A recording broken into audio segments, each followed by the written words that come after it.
हरितालिका तीज की प्रथा सदियों से चली आ रही है। भाद्रपद मास के शुक्ल पक्ष की तृतीय तिथि को यह तीज मनाए जाते हैं। कहा जाता है कि माता पार्वती ने भी भगवान शिव को पति के रूप में प्राप्त करने के लिए हरितालिका तीज का व्रत किया था, और इसी कारण मान्यता है कि यह व्रत करने वाली महिलाएं देवी पार्वती के समान सुखपूर्वक जीवन यापन करके शिवलोक को प्राप्त करती है। इस व्रत को करने से वैवाहिक जीवन सुखमय बनता है और पति पत्नी के बीच आपसी प्रेम बढ़ता है। विवाहित महिलाएं अपने पति की लंबी उम्र के लिए और सदा सुहाग्न रहने के लिए यह व्रत करती हैं, जबकि कुमारी कन्याओं को इससे मनचाहा वर प्राप्त होता है। लेकिन इस व्रत को पूरे विधि विधान से और सही तरीके से करने पर ही लाभ मिलते हैं। आज के इस वीडियो में हम आपको बताएंगे हरतालिका तीज की तिथि और शुभ मुहूर्त के साथ ही प्रदोष काल के समय के बारे में, और पूजा विधि के साथ ही व्रत से जुड़े कुछ अनिवार्य नियमों के बारे में बताएंगे, जिनके बिना आपका व्रत अधूरा रह सकता है, और बताएंगे इस दिन क्या खाएं क्या ना खाएं। इस व्रत से जुड़ी हर चीज के बारे में आप इस वीडियो में जान पाएंगे, तो इसे आखिरी तक जरूर देखें और विधिवत तरीके से व्रत करके मां पार्वती से सुख समृद्धि पारिवारिक जीवन का आशीर्वाद प्राप्त करें। और कमेंट बॉक्स में जय मां पार्वती लिखना बिल्कुल भी ना भूले। दोस्तों, हरितालिका तीज का व्रत सुबह से लेकर रात तक रखा जाता है। हरितालिका तीज के दिन तीज माता की पूजा की जाती है। इस दिन सुबह और प्रदोष काल के समय दोनों ही समय में पूजा जरूर करनी चाहिए। इस बार हरितालिका तीज व्रत हिंदू पंचांग के अनुसार भाद्रपद मास के शुक्ल पक्ष की तृतीया तिथि 5 सितंबर को दोपहर 12:21 से आरंभ होगी, जो 6 सितंबर को दोपहर 3:01 पर समाप्त होगी। उदया तिथि के आधार पर हरतालिका तीज 6 सितंबर 2024 शुक्रवार को मनाई जाएगी। इस दिन प्रातःकाल स्नान करने के बाद सुबह को व्रत का संकल्प लेकर पूजा करने के लिए भगवान शिव, मां पार्वती और भगवान गणेश की रेत और काली मिट्टी मिलाकर प्रतिमा बनाई जाती है। इस दिन सुहागन महिलाओं को 16 श्रृंगार करके ही पूजा करना चाहिए, क्योंकि यह व्रत पति की लंबी आयु और सुखी वैवाहिक जीवन की कामना से रखा जाता है। इस व्रत के कुछ जरूरी नियम होते हैं, जिनके तहत कुछ खास सामग्री का होना जरूरी होता है। इनके बिना पूजा अधूरी रह जाती है। क्या है वो सामग्री, आइए जानते हैं। आपको चाहिए सूखा नारियल कलश, बेलपत्र, शमी का पत्ता, केले का पत्ता, धतूरे का फूल, घी, शहद, गुलाल, चंदन, कलावा, इत्र, 5 फल, सुपारी, अक्षत, धूप दीप, कपूर, गंगाजल, दूर्वा जवां आदि। हरितालिका तीज पर सुहाग सामग्रियों का महत्व है। सुहाग की सामग्री में बिंदी, सिंदूर, कुमकुम, मेहंदी, बिछिया, काजल, कंघी, महावर आदि को शामिल करें। दोस्तों, तीज के दिन एक चौकी पर साफ पीला या लाल वस्त्र बिछाकर उस पर भगवान की सभी प्रतिमाओं को स्थापित करके उनका विधिवत पूजन किया जाता है। तिलक लगाकर श्रृंगार किया जाता है। माता पार्वती को 16 श्रृंगार की वस्तुएं, मौसमी फल आदि अर्पित किया जाता है। धूप दीप जलाकर पूजा करके मंत्रों का जप किया जाता है। मीठे का भोग लगाया जाता है। मालपुए का या दूध से बनी मिठाइयां का भोग इस दिन आप लगा सकते हैं। सबसे अंत में व्रत की कथा पढ़कर या सुनकर आरती की जाती है। अगले दिन सुबह सूर्योदय के बाद ही इस व्रत का पारण किया जाता है। जो लोग इस पूरे दिन निर्जल व्रत न कर पाए, तो रात के समय आप पूजा करके आचमन जितना पानी पी सकते हैं, फलाहार भी कर सकते हैं।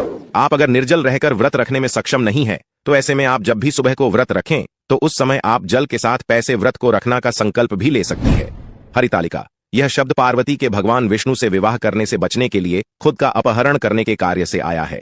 ये वो दिन था जब भगवान शिव ने पार्वती के 108 पुनर्जन्मों के बाद अंततः अपनी पत्नी के रूप में स्वीकार किया था, और इसी कारण यह दिन भगवान शिव और पार्वती के बीच के बंधन और रिश्ते को भी मानता है। इसलिए इस दिन उन दोनों की पूजा देवी पार्वती के कड़ी तपस्या और समर्पण के लिए तीज माता के रूप में की जाती है। कुंवारी कन्याएं अगर इस व्रत को रखती हैं, तो उन्हें मनचाहे जीवन साथी की प्राप्ति होती है।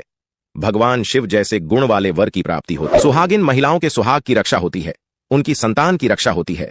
कहते हैं कि जिन लोगों के विवाह में बाधाएं आ रही हों, उन्हें हरितालिका तीज के दिन पार्थिव शिवलिंग बनाकर 21 बेलपत्र अर्पित करके पार्थिव शिवलिंग की कम से कम 3 बार परिक्रमा करनी चाहिए। फिर ओम नमः शिवाय मंत्र का 108 बार जप करना चाहिए। भगवान शिव और देवी पार्वती का गठबंधन करना चाहिए। वर और वधू की तरह आप माता पार्वती और भगवान शिव के बीच में चुनरी बांधकर गठबंधन कर सकते हैं, जिसमें 3 गांठे लगाए जाते हैं। आप कलावे से भी गठबंधन कर सकते हैं। गठबंधन करने के साथ ही आप माता पार्वती को श्रृंगार की सामग्री अर्पित करें, कोई फल या मिठाई अर्पित करें और अपनी मनोकामना की पूर्ति के लिए प्रार्थना करें। ओम उमा महेश्वराय नमः इस मंत्र का 108 बार जाप करने से जिन लोगों के विवाह में बाधाएं आ रही है, उनका विवाह भी शीघ्र हो जाता है। वैवाहिक जीवन भी सुखद होता है। हरितालिका तीज व्रत का फल संपूर्ण तरीके से करने के लिए कुछ जरूरी नियमों के बारे में जान लेना आवश्यक होता है। अगर आप यह व्रत पहले बार रख रही हैं, तो यह बातें आपको जरूर जाननी चाहिए। हरितालिका तीज का व्रत बिल्कुल करवा चौथ के व्रत की तरह किया जाता है। यह व्रत निराहार और निर्जल रखा जाता है। इस व्रत में सुबह के समय सरगी खाई जाती है। अगर आप इस दिन व्रत नहीं भी रखते हैं, तो भी शिव पार्वती की पूजा अवश्य करें। व्रत की कथा पढ़ना या सुनना मान्यता है कि अगर कोई भी कुंवारी या विवाहित महिला एक बार इस व्रत को रखना प्रारंभ कर देती है तो उसे जीवन भर यह व्रत रखना ही होता है।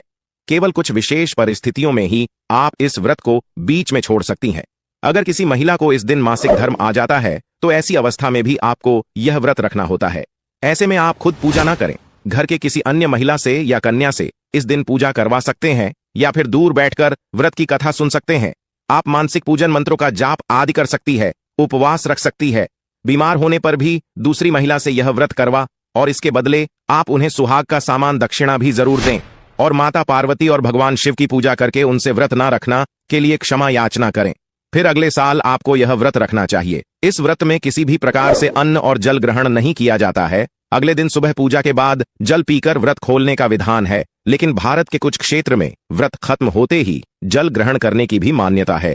कहा जाता है कि जिस तरह का पदार्थ इस दिन ग्रहण कर लिया जाता है उसे पदार्थ की प्रकृति के अनुसार व्यक्ति का अगला जन्म उसी अनुरूप अगले योनि में होता है। तो अगर आप धूम्रपान या नशीले पदार्थ का सेवन करते हैं तो व्रत के दौरान ये सब करने से बचें। तीज के व्रत के दौरान जंक फूड का सेवन करने से बचें, इससे नींद आने की समस्या बढ़ जाती है। व्रत में मांसाहार का सेवन करने की सख्त मनाही होती है। मांसाहार से जीव की हत्या होती है जिससे व्रत खंडित हो सकता है। व्रत में प्याज और लहसुन जैसे दुर्गंध देने वाली चीजों का सेवन करने से भी बचें। हरितालिका व्रत के दौरान महिलाएं पूरे दिन न सोएं और रात्रि में भी एक साथ मिलकर यथासंभव रात्रि जागरण करें। जागकर मिट्टी के बनाए शिवलिंग की प्रहर अनुसार पूजा करनी होती है। ऐसी मान्यता है कि अगर महिलाएं इस व्रत के दौरान सोई हैं तो उन्हें अगले जन्म में अजगर के रूप में जन्म लेना पड़ सकता है। पूजा के अलावा महिलाएं रात भर जगकर भजन कीर्तन भी करती हैं। इस व्रत के दौरान हरतालिका तीज व्रत कथा को सुनना जरूरी होता है। मान्यता है कि कथा के बिना इस व्रत को अधूरा माना जाता है। हमारे इस चैनल पर व्रत की कथा उपलब्ध है, उसे सुनने का लाभ आप जरूर उठाएं। हरतालिका तीज व्रत के दिन महिला को घर पर कलह क्लेश नहीं करना चाहिए, अपने गुस्से पर काबू रखना चाहिए। धार्मिक मान्यताओं के अनुसार तीज के व्रत से एक दिन पहले हाथों में मेहंदी इसलिए लगाई जाती है ताकि मन शांत और ठंडा रह सके। इस दिन बड़े बुजुर्गों का भी अपमान करने से बचना चाहिए, नहीं तो व्रत का लाभ आपको नहीं मिलेगा। शिवजी, पार्वती और गणेश जी की प्रतिमा को अगले दिन सुबह विधिवत तरीके से विसर्जित करने के बाद ही व्रत का पारण किया जाता है। आइए जानते हैं इस दिन क्या खाएं क्या ना खाएं। हरितालिका व्रत में सूर्योदय से पहले या मध्य रात्रि में महिलाएं सरगी करती हैं। सरगी में नमक युक्त भोजन नहीं करना चाहिए। सरगी सास द्वारा बहू को दिया गया भेंट और आशीर्वाद होता है। सास अपनी बहू को सरगी की थाली देती है। इसमें सूजी, मेवा, फल और सुहाग का सामान होता है। व्रत शुरू करने से पहले इसे खाया जाता है जिससे कि पूरे दिन व्रत में थकान और भूख प्यास न लगे।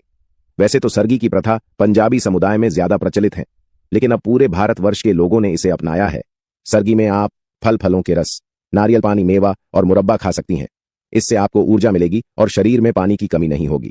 साथ ही व्रत के दिन भूख भी नहीं लगेगी। तीज का निर्जला व्रत शुरू करने से पहले खीर खाना अच्छा माना जाता है जिससे शरीर में पानी की कमी नहीं होती। नारियल पानी, अनार का रस आदि भी पी सकते हैं। जो भी भक्त महादेव को दिल से मानते हैं वे वीडियो को लाइक करके कमेंट में हर हर महादेव जरूर लिखें।